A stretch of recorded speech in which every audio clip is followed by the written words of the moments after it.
Welcome to week one. I just wanted to give you a quick overview because as you look below this video insert, you'll see the approach for our week this week and the specific activities that need to be done. The first thing I'd like you to do is to read the first 4 chapters of Emotional Intelligence 2.0. These chapters are very short, but I think it'll give you a really nice overview of emotional intelligence and facilitate then your understanding of taking the very brief Emotional 2.0 assessment that is in the book. This assessment you'll need to download and save as a PDF and then send it through Submit Assignments so that I have a full copy of your final report. The assessment takes probably 4 to 5 minutes total.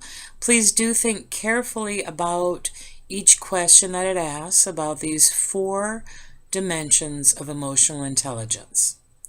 Now, once you complete this Emotional Intelligence 2.0 assessment, you are now ready to enter the first discussion board post. There will be 2 discussion board posts for this week.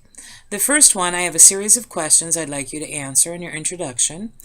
And the last 2 is to share with the class your highest emotional intelligence score, as well as an example of how you've used that dimension of emotional intelligence recently. So specifically in the last 3 to 6 months, to focus on a specific behavioral example. Then I'd like you to share your lowest score of the 4 emotional intelligence dimensions and an example of when maybe you could have used that dimension but did not utilize it, and as a result possibly had a suboptimal impact on your interactions or your group discussions, whatever the situation may have been. And again, I'd like you to think of a recent example to share of this lower score of your emotional intelligence. I'd like you to post those summaries to Blackboard. The second discussion board post is directly related to this. I'd like you to go through all of the students in the class and read through their high scores and their low scores.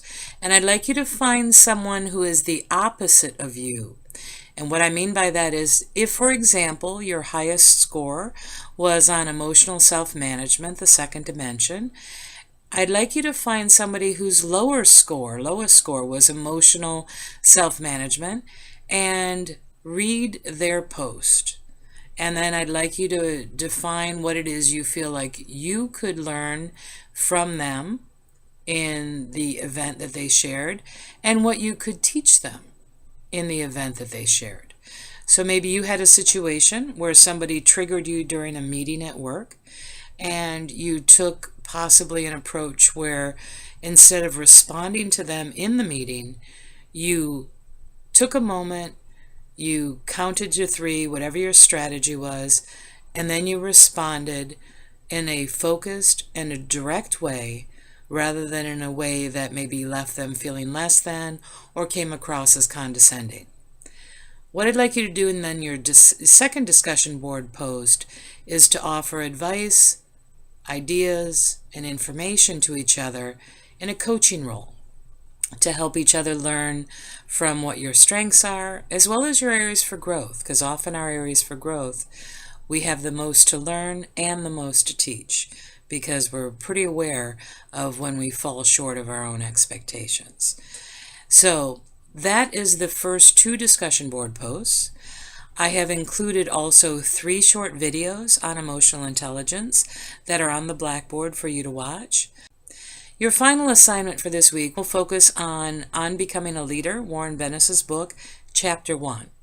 What I'd like you to do is to write a very brief summary of the most important learning points from that chapter, and then I'd like you to write a developmental action plan, and I've included a sample developmental action statement that you can write, including measures of success, coaches or mentors, people who you work with or at school who will help you in your growth, and then finally a timeline for you to measure your progress. So again, you can send me an email directly at Dolson, then the number 2, at laverne.edu. And you saw in my welcome that if you would like to at any time set up a Skype, a face-to-face meeting, or a telephone call, I'm more than happy to do that as well. Take care and have a great week.